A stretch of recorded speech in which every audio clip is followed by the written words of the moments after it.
I would like to speak on some of the things that is revolutionizing the DISCOM landscape today through the induction of and adoption of AI/ML applications. Though this has been sporadic, I do not foresee that this to be coming up in a wave. But yes, there is definitely some stepwise improvements and the best practices that are being followed globally, and the standards that are being followed are also being adopted by some of the utilities. So some of them, as I go on, you can relate to how it has been making a difference in the Indian power sector. So one of the things is I want to speak about on how the AI/ML adoption is trying to improve the Indian power landscape is on the power line inspection side. You must have heard of the Power Grid deploying drone-based vision analytics, which use convolutional neural networks to identify faults in real time. So these are basically GPS-based drones which identify the hotspots, and based on the vision analytics, they are able to identify ahead of the fault becoming extreme. And enables the utility to take prompt action so that these faults does not propagate further, and you are able to arrest in time if these faults are getting out of the hand. So the advantage of this system is that which we have some use case, this one in the Power Grid, is that they have been able to not only predict the faults, but they are also changing from the traditional reactive-based maintenance to predictive maintenance, the proactive maintenance, and in a way they are also saving a lot on the maintenance costs as well. So substation maintenance is another area where which involves a lot of sensors from the smart meters, from the substation relays, from also the switches, which are remote switches, and they are able to provide transmit data in real time. And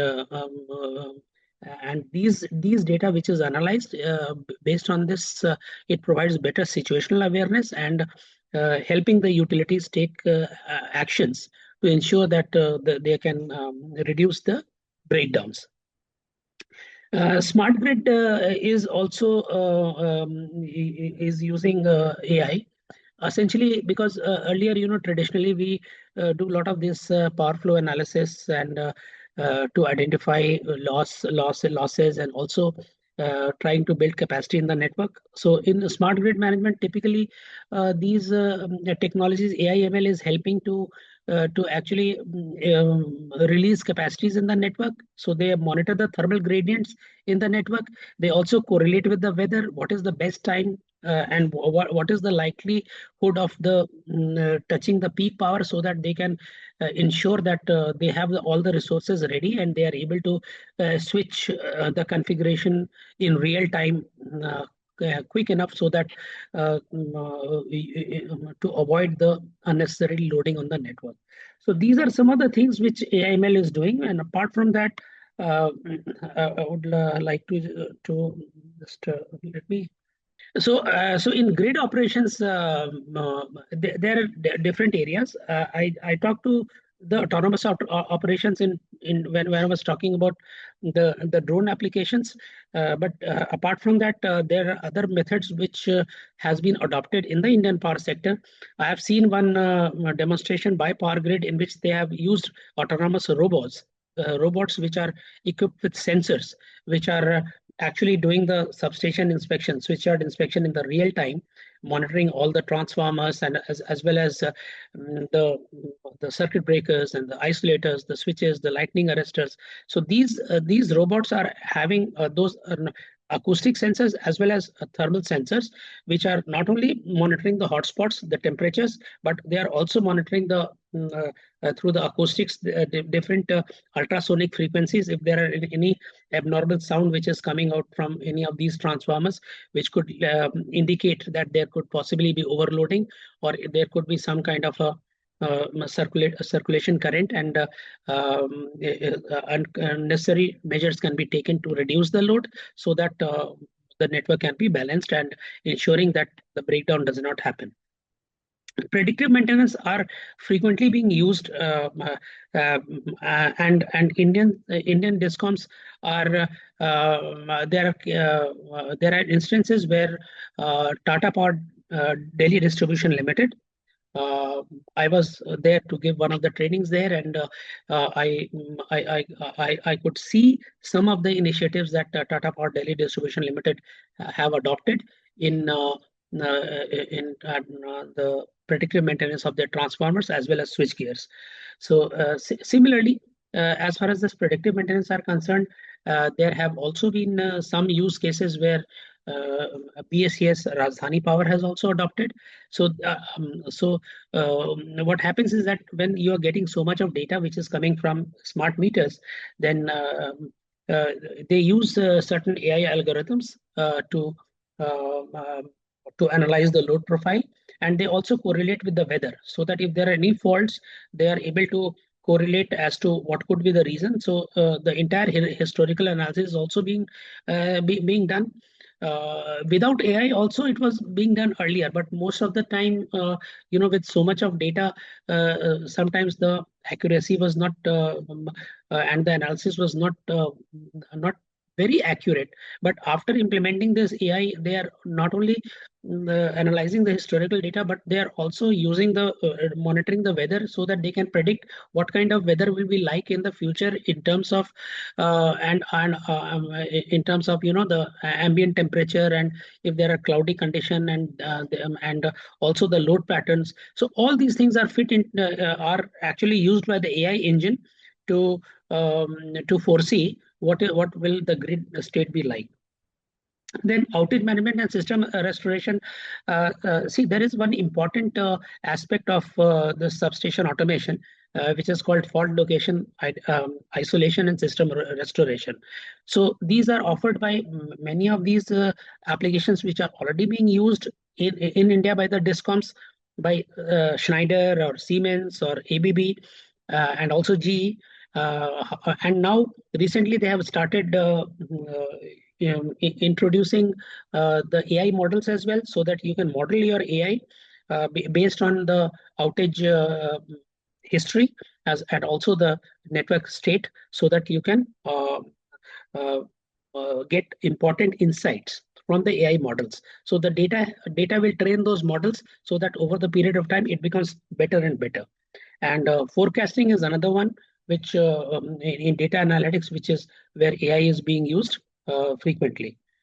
I don't need to mention a lot about the metadata analytics, because some of this has already been covered by Mr. Asutosh Sinha. And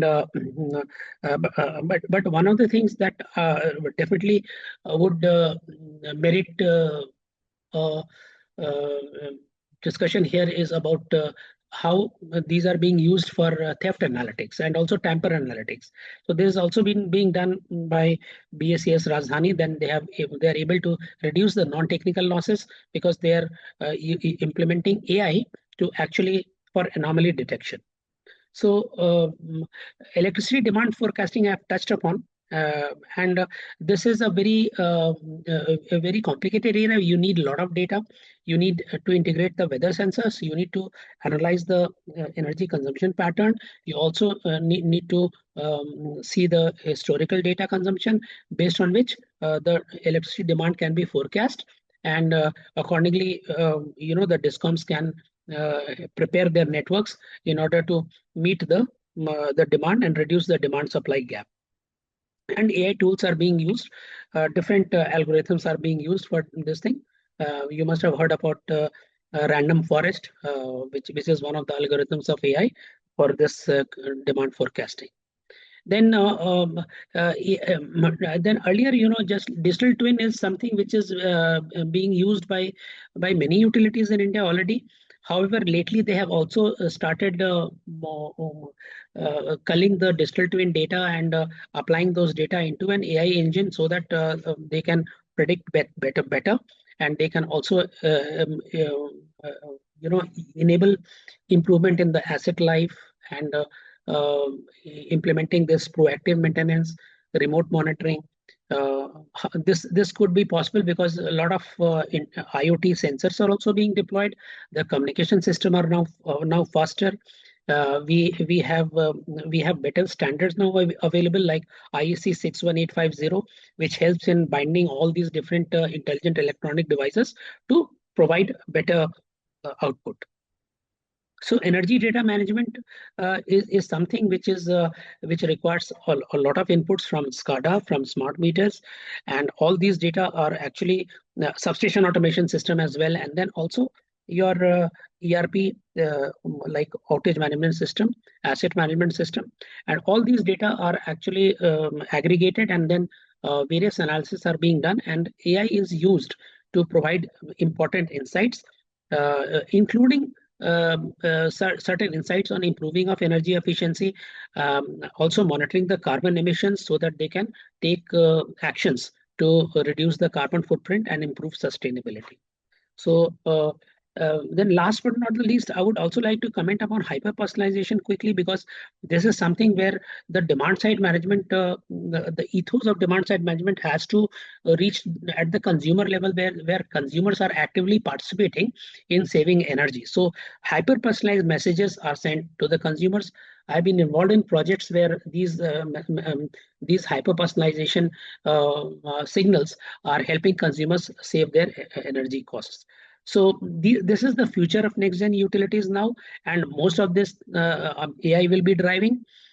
Smart grids, already we have seen distributed energy resources, predictive maintenance. I've given some examples as well: energy forecasting, efficiency, sustainability, integration, and consumer-centric solutions. So with this, I would like to complete my talk. I think I've completed my share of the time. I would look forward to questions and also the interaction from other participants and other panelists as well.